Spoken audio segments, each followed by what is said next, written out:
ingkang mernata para manungsa ingkang perintah kita supaya ngerti dosa cipeng kita umat Islam iku kudu sabar anggone nguting ilmu awit kanthi aku bisa mengerti pangeran yang Rabbi atur wilujeng ingkang sami rawuh ingkang rawuh mriki alami wasebut kita hormati miyose Nabi panutan Nabi Muhammad Nabi kang pungkasan penata para manungsa ingkang perintah kita supaya ngedohi dosa rekiam kabar kumpulan ini rahmatnya jangan dilemparkan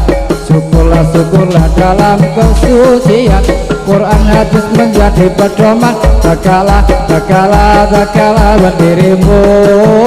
siapa didengar kawanmu setia membela agamanya Islam agamanya Tuhan dan negerinya atur wilujeng ingkang sami rawuh ingkang rawuh mriki anemi wasepuh kita hormati miyose Nabi panutan Nabi Muhammad Nabi kang pungkasan ingkang mernata para manungsa ingkang perintah kita supaya ngedohi dosa di timur matahari mulai percaya bangunlah berdiri kawan semua marilah mengatur barisan kita segala pemuda Islam Indonesia lihatlah perkumpulan ini rahmatnya wajah tak terlupakan syukurlah dalam kesucian Quran hadis menjadi pedoman tegaklah berdirimu siapa didengar kawanmu setiap membela agamanya Islam agamanya kuatkan hatimu ngapa saya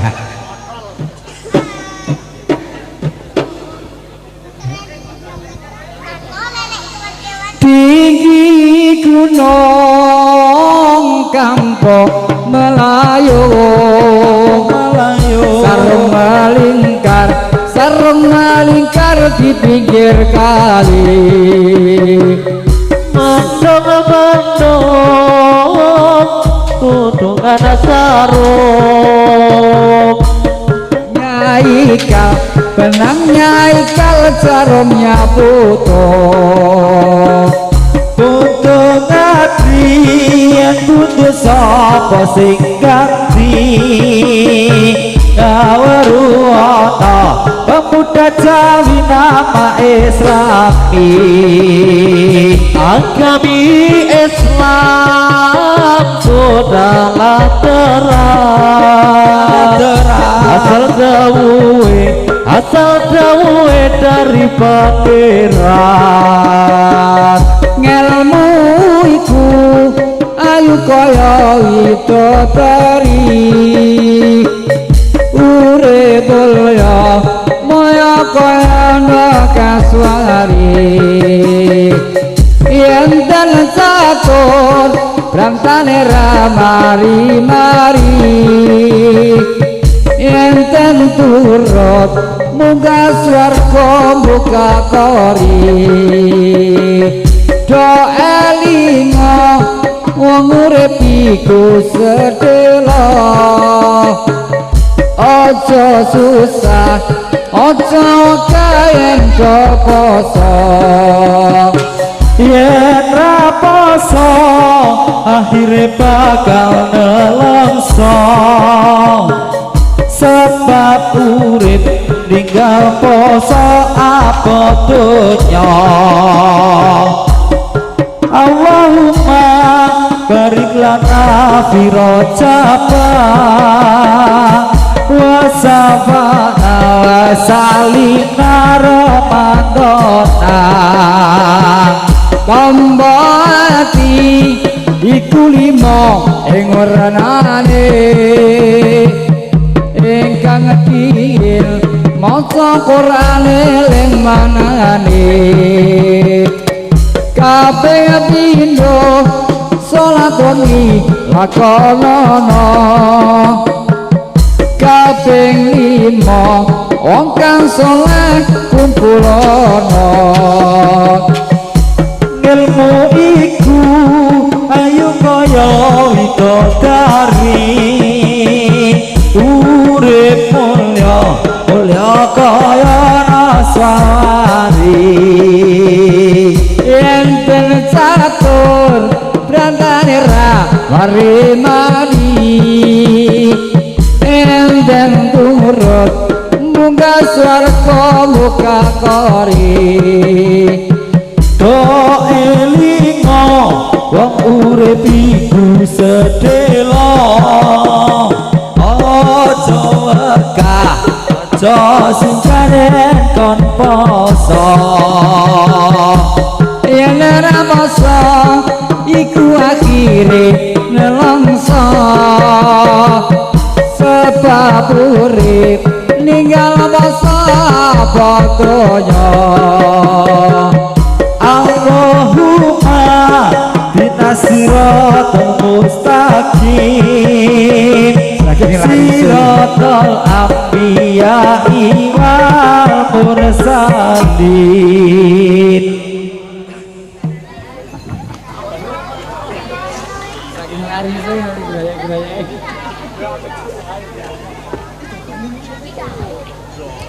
Ya udah ngombe ning lah.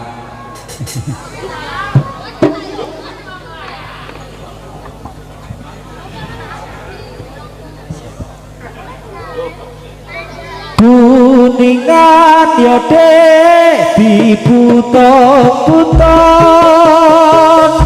sapa bisa ya dek amatreake yen kelingan ya dek atine bingung sapa bisa anglalekake ereng-ereng ya dek omahe rat omah gedek ya dek kasamonate kendal ngeyel ya dek kamu jaluk ijab abot enteng tak lakon nanti Wes suwe mas yo ora jejamu jamu pisan ya mas godhong kuniran wes suwe ya mas ora ketemu kamu pisan mati pikiran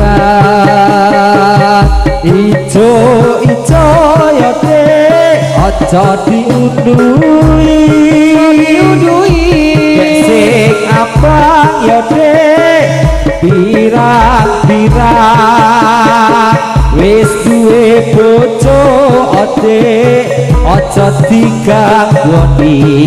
wong sing lekat ora kurang-kurang ijo-ijo ya dek godhonge warung ya dek berkanginan lampi ijo ya dek sapa jenengmu saben wengi dadi pikiran. Kose sing tembang jogi medho ngombe kok. Men do ngombe sik. Sapine ngombe sik ra apa-apa sapine karo wedhuse. Macan mangan jambuwer.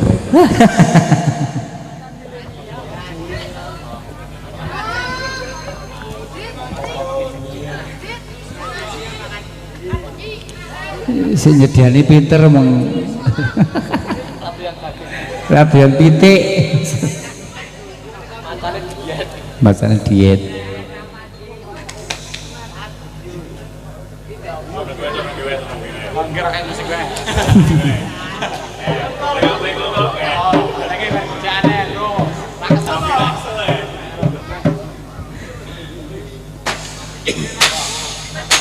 panase yo ning alon-alon iyupe yo ning kulon omah ayune yo durung kepriyo brubrake wong omah eloke patir tolasi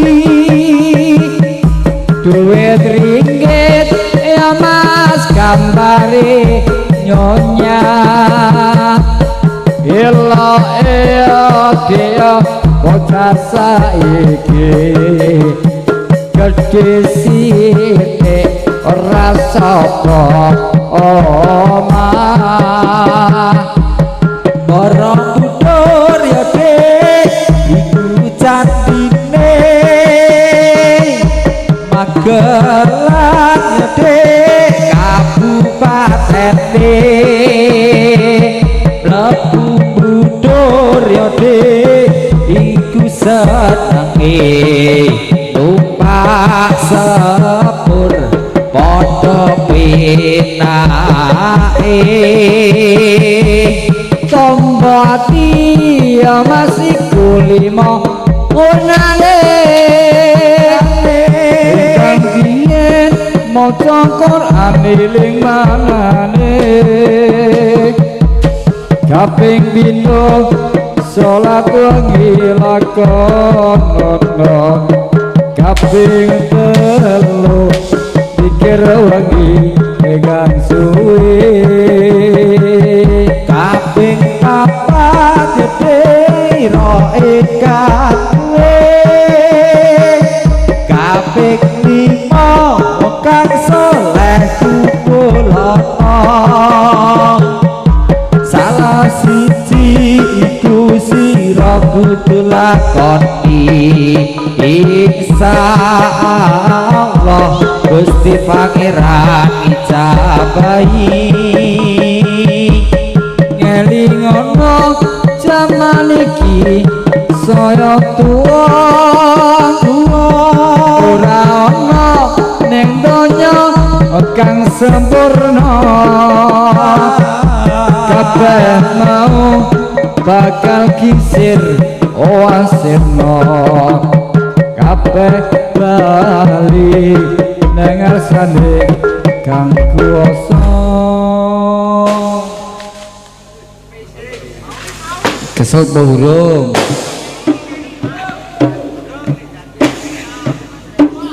orang ginting kalau dadi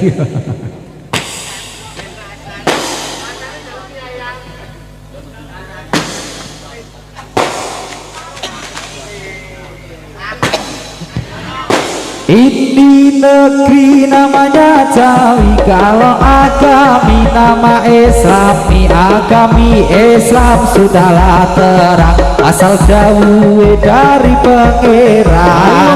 Kanca ngaweruhono rukune Islam ya iku lima, syahadat loro kang siji bisa sira kelawan ngaji. kaping pindhone lakoni salat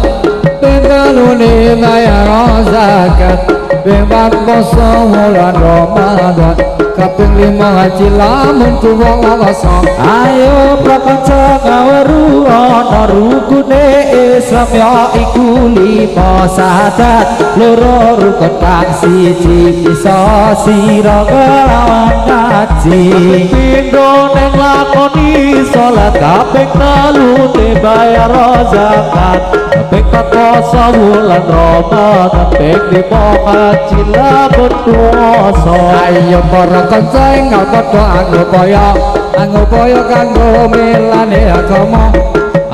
Islam ingkang kanthi luwih mulya saking napa kejaba saking agama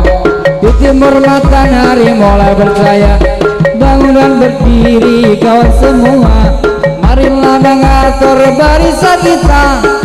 Marilah pemuda Islam Indonesia, Bergiatlah perkumpulan ini Ramadan wajar tak terlupakan. Syukurlah, syukurlah dalam kesunyian Quran hadis menjadi pedoman. Tegaklah, tegaklah, tegaklah berdirimu.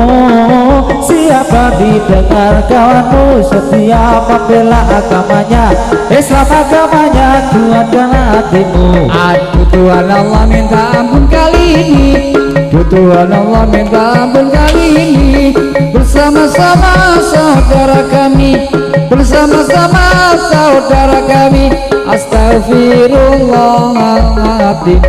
minta ampun sekali lagi.